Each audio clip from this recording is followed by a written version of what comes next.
Welcome to another episode of The Brand Called You, a podcast show that brings you leadership lessons, knowledge, experience, and wisdom from thousands of successful individuals from around the world. I'm your host, Ashutosh Garg, and today I'm delighted to welcome a multifaceted professional from Tennessee, USA, Mr. Jason Yarusi. Jason, welcome to the show. Thank you for having me. Great to be here. Thank you. Jason is a keynote speaker, a multifamily investor, an entrepreneur, and a business coach. So, Jason, let me ask you my first question. Tell me a little bit about your own journey and how did your own background and upbringing influence your mindset towards business and personal growth? Sure. So I took a pretty non-linear path to Mhm. where I am today. Went to school and during my high school years had some formative losses. Lost my best friend and my to a boat accident, my girlfriend to a car accident. So I felt really lost in life, and I was just trying to figure things out as a lot of kids my age were. I went to college and just on a whim, a friend's mom said you should do business as a major, and that's what I Mhm. did because I wasn't really making very concise choices at the time. Mhm. And I left school with a business degree with no idea of what to do. And Mhm. so I moved to New York City with no real desire to move in and do a finance job. I just didn't really feel like I had a path. A lot of my friends, they had a path, right? They were graduating, going to get a job, they had a path. And I felt like I had anything but a path. And so I started working in bars and restaurants. And a couple of years into that, I was really Mhm. upset. I just didn't like where I was. I didn't hated everything that was coming at me. I didn't like the results I was getting, yet I was doing the exact same thing day in and day out. One night, about 3 in the morning, I was leaving the bar. I got on my bike. I was riding across the city of New York City, Mhm. and out of nowhere, I got hit by a car Oh God. and I got put in a hospital. After this, I got a pin in my wrist. I had a broken shoulder. I had some stitches in my face and, and back of my head. And lo and behold, I get out of the hospital. And the thing I'm thinking about is getting back to the job that I don't want to be at because I need to make money to be able to Mhm. live and make rent. And I had this pause where I said, wow, that is very crazy that the only thing I'm thinking about right now is getting back to exactly the place that I keep complaining about. Mhm. And so I made this deal with myself that I had to either just accept it and stop Mhm. complaining, or I had to do something different. And Mhm. the thing is, we get stuck in this point where we want to do something different. We don't know what to do. And I was like, I don't know what to do different. So I just started doing exactly the opposite of what Mhm. I was doing, right? Mhm. Stop staying out late at night or staying out after the bar. Stop having drinks after work.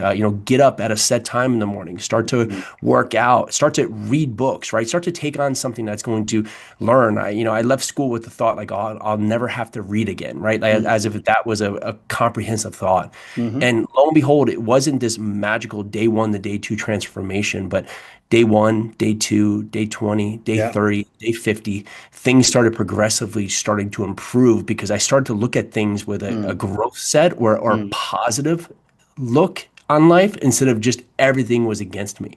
And I went from working behind the bar to owning a bar, owning and opening up a brewery before moving to New Jersey and helping my dad scale his family construction business that Mhm. was a very small business that he had struggled with a long time. We're able to do that for about 6 years and get him to retirement before transitioning into real estate. And real estate was the path because we looked at this as a vehicle that we could create processes and teams, but Mhm. at the same time, we could start to control our time, control our day. Before we were working, if you're serving in a bar, you're working construction, you're working just unseemly hours. And with real estate, we started to buy projects, put together teams, put together our process, put together our plan, and allow the plan to work itself while we managed the plan. And we Mhm. went from owning a couple houses to owning a couple apartment buildings to now we own a little bit over 3,500 apartment buildings that are Wow. down, or 3,500 apartment units that are down here in the southeast of the US. Wow. What an amazing journey. Thank you. Um, Given the fact that you've grown so many different businesses, and this realization that you had after your accident, tell me what values have guided you consistently throughout your journey? Perseverance is very important. Hmm. Persistence, but patience is also key Hmm. because we all want the magic to happen. You know, the second we start something, right? We go and work out, we want to be in shape. We mm, go and we invest in something, we want the investment to pay off in a week, right? We start to look for someone who could be, you know, a great partner in our life. We want that person to appear in the mm, magic of the moment. But we forget that we have to put in the consistent work and the persistent work to mm, understand that if we become the person that's of value, right, that has the potential, that has all the opportunity, and we stay at that, we don't know when it's going to come, but it will come. So right. the value of persistence and patience is Mm, very underlined in terms of your path to success. great response. And you told me that you went back to your dad's business and helped him in his real estate, but then you decided to become really big in real estate and multifamily investing. Tell me more about what really sparked this interest. When I looked at my restaurants, right, and when I worked in restaurants, I'd worked in restaurants that had 20 seats, and I had restaurants that actually an outdoor restaurant had about 500 potential seats that they could come to. And I saw that it was the same process, it was the same plan, the same operation, Mm, and usually you had fixed cost, right? However, if you had a 20-seat restaurant or the 500-seat restaurant, your upside was capped. It was very limited on the 20-seat. mm, Compared to the 500, you could do many things to be able yeah. to expand, right? Mm, With the same resources. And mm, so when I looked at really real estate, I looked at that the same way. If I had a single family house and I had one tenant, I'm either 100% occupied or 0% occupied. mm, I either have 100% of rent or 0% of rent. If mm, I have, you know, something that needs to get fixed, it's a roof or an HVAC system. It's one tenant to be able to pay that. But if I buy an apartment building that has 100 tenants in it, well, I have 100 opportunities for revenue to come in. I have mm, 100 opportunities for me to push the level of just in term improving the operation. If I have something that needs to get repaired, I have 100 different revenue streams that can mm, help cover that expense. So the economies of scale becomes this very pinnacle point of why you do correct. multifamily investing and how you can go and capitalize on doing select renovations or select improvements to improve the operations, or on the other side, or just do things that can maximize the overall project just with one input. Mm. Tell me now about Yarusi Holdings. You and your wife you handle this together, isn't it? That's So correct. tell me, how do you divine responsibilities as a couple managing a business together?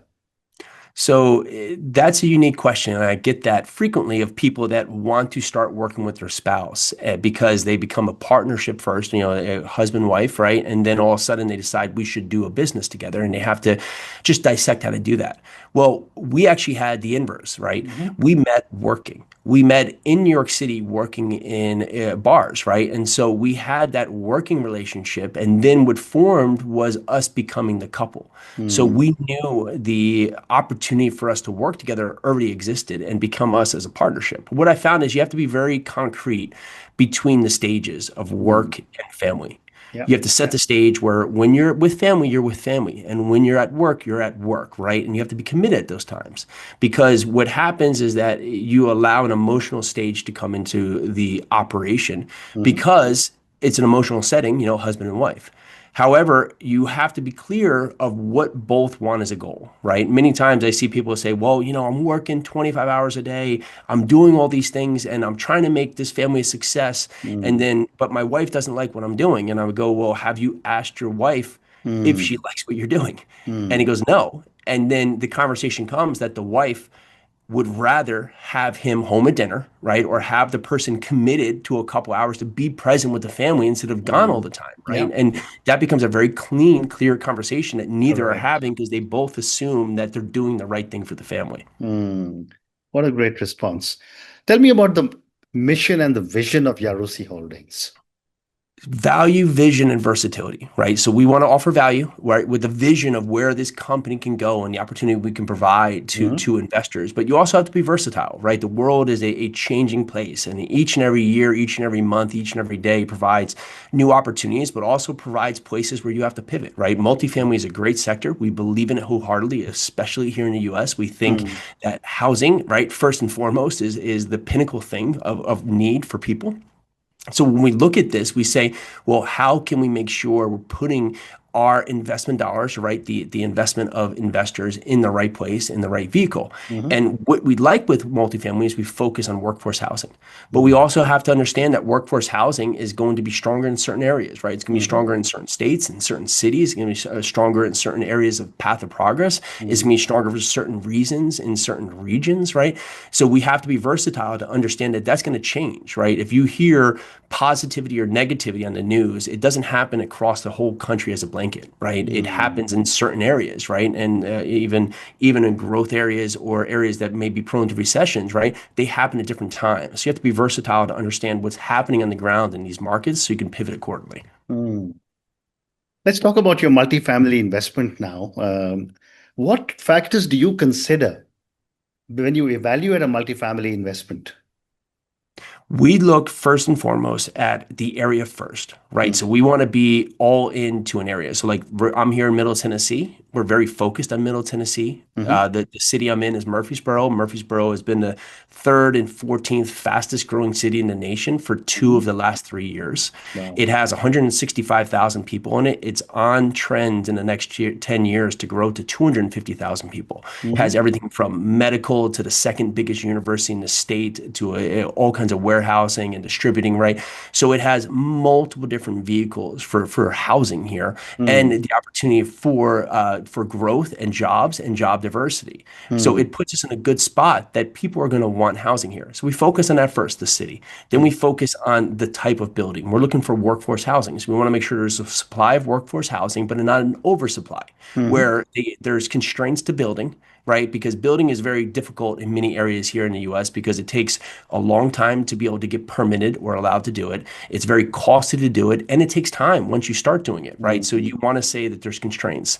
Then we look at areas that are very focused on really the owner, right? They're business friendly states. That's important too because we want states that are pro business. Mm-hmm. Then we look for opportunities that are not matching the market. So we look for a building that if you looked at buildings around that building, it's not meeting the expectations or potentials of the other buildings. The other buildings might have better marketing, might have better street appeal, better signage, and might be cared for in a proper way. They Mm-hmm. might be doing select renovations inside. Mm-hmm. And so we will go and we will look at that as an opportunity for us to meet the needs that the other properties are already fulfilling. Right. And then lastly is that we have a team set up, right? We have the right people in place so we don't go into a market if we have no indications of contractors or property managers. We don't know the market from a broker, right? We want to make sure that we have all of this in place before we select the opportunity. So when we do close on the project, we can hit the ground running. Wow.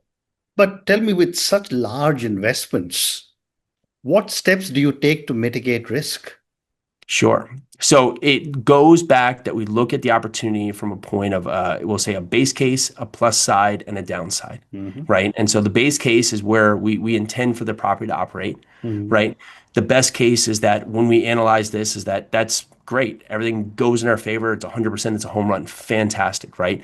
Perfect. We don't look at that as the base case. And then we look at our worst case is that what happens if rent goes negative, right? If we have a high percent of vacancy, if things go in a different way than we transact, can we still operate this business and get out of this project in a way that will be suitable for our needs? And so we like to look at this in a number of different ways to make sure that when we analyze this project, that everything doesn't have to go right. Because in life, nothing ever goes, everything after has to go right. There's always wild cards that come up, especially on Mm-hmm. large investments. Mm-hmm. And then we look at our teams, right? We make sure we have a strong Yeah. infrastructure, we have a strong foundation, we have strong resources. So when we put this project in place, when we go to operate the project, we have a Mm-hmm. number of different levers we can pull if Mm-hmm. things don't go exactly how we want them to go.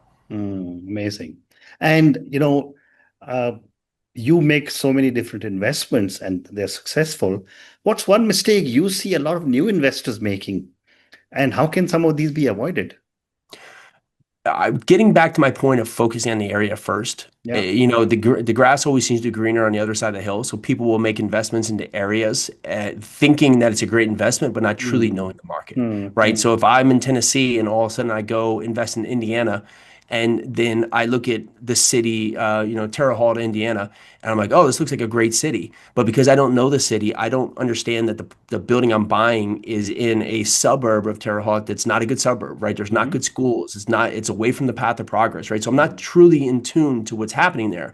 So I just look at it at the whole point that, oh, the city looks great, but I don't realize that where I am in the area, it doesn't look great. Mm. And so Mm. not truly understanding where they're investing, which sounds simple, but many times you'll gloss over because you want it to be a good investment. You'll Mm. gloss over to the fine details of what's actually happening. Very interesting. And when it comes to the real estate business, I don't know much about real estate, but how important is mindset when it comes to scaling real estate? These are long-term projects. So we invest with a term of 5, sometimes 7 years. Hmm. And we have to have that vision that we are here for the long run, right? We have Hmm. to understand that within that 5 to 7 years, there's going to be ups and there's going to be downs. There's going to Hmm. be challenges and there's going to be successes, right? So we have to look at this in a way that each day is a new day to make the process and the project better. And don't get too down on the down days and don't get too high on the up days. Just be level-headed, right? With the same notion is that you want to be persistent but patient because the Hmm. success is on the other side of patience. Hmm. Interesting. I've got the next few questions are for you personally, but before that, I have one more question. What led you to start the Freedom University program? We started looking at a number of different people who were just stuck in a rut. And I just remember being stuck in a rut too. And when you're stuck, no matter how many opportunities are outside of you, it's hard for you to just see it because you're so Hmm. closed in, you're so locked in into your Yeah. own mind, into your own downward spiral. And the goal here is to help people just unlock. And Hmm. the biggest thing I've seen is you have to get a plan and then get actionable steps. And we help you delineate the actionable steps to get started. Because once you get started, you can start building momentum, right? It's usually not the 100 step you take that gets you out of the rut. It's that first 2, 3, 5 steps you take that Hmm. start getting you some confidence, that started getting you some disciplines, that started getting you some motivation and something working in your favor. Hmm. And that's how we start breaking the curve, right, of where we stand today.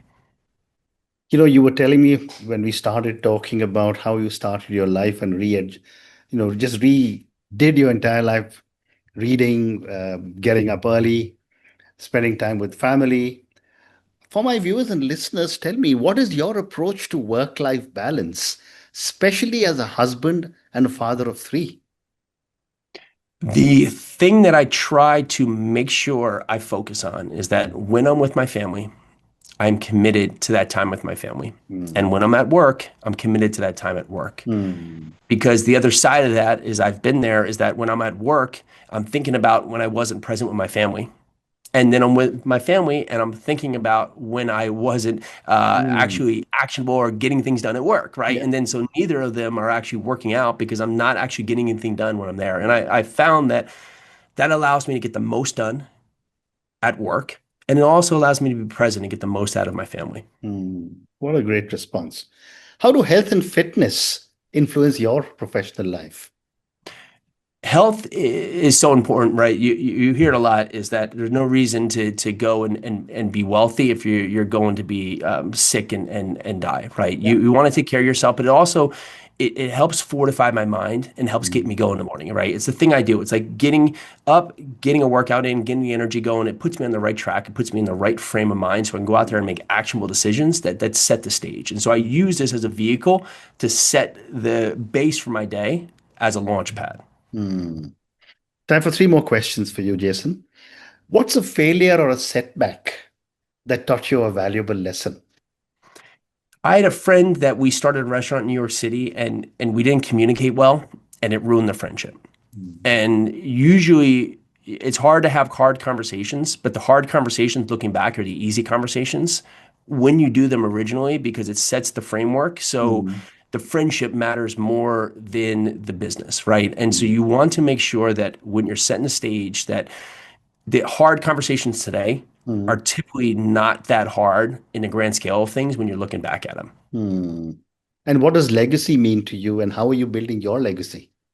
I am trying to help my kids be in a position to make great decisions in the future. Hmm. Now, I'm not going to be there to make the decision for them, but I'm working to prepare them So when the time comes Yeah. that they can face adversity in a way that they have the guidance or have the framework or have the prowess to be able to make a clear decision in a time of need. Hmm.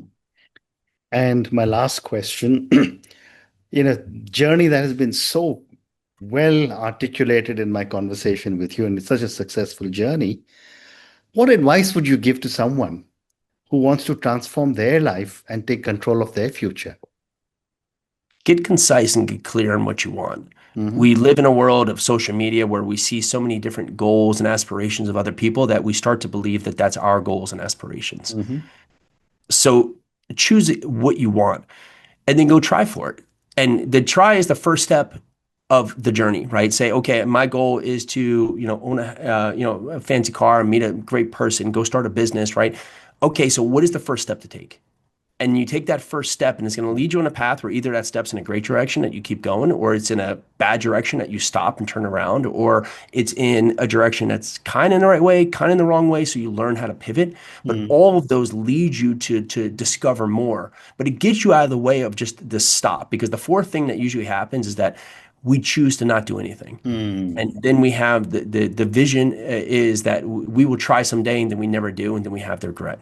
So Hmm. I'd say set the stage of what you want, then go try for it. The worst thing that happens is you find out that it's not for you, which is Hmm. fantastic because Yeah, now you get it off the plate and go after at something least else. at least you tried. But on that At note, least you tried. Jason, uh, what an amazing conversation this has been. Thank you for sharing with me your own incredible journey. I think our entire conversation is full of amazing insights into your own successes and amazing lessons for my viewers and listeners. Thank you for speaking to me and good luck to you. Thank you. Thank you for listening to the Brand Called You videocast and podcast, a platform that brings you knowledge, experience, and wisdom of hundreds of successful individuals from around the world. Do visit our website www.tbcy.in to watch and listen to the stories of many more individuals. You can also follow us on YouTube, Facebook, Instagram, and Twitter. Just search for the brand called You.